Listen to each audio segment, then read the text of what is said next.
अस्सलाम वालेकुम दोस्तों, क्या हाल चाल है। आज हम लगा रहे हैं प्लग।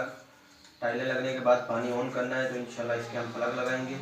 तो टाइलें लगते हुए खास ये ध्यान रखना है, मिस्त्रियों को चाहिए कि ये जो टाइलें साइडों से खाली है ना, ये पॉइंट के करीब टाल बिल्कुल इस तरह ठोस होनी चाहिए। ये खाली है साइड की साइड मिस्त्रियों को ये चाहिए कि मिस्त्री जो है ये टाइलें खाली ना छोड़े।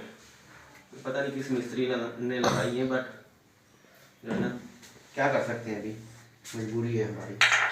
तो ये हम इस्तेमाल कर रहे हैं, साथ में टैफलन टेप SST कंपनी की। तो ये काफ़ी अच्छी है और ये हम थोड़ा जल्दी जल्दी करते हैं कोशिश करके।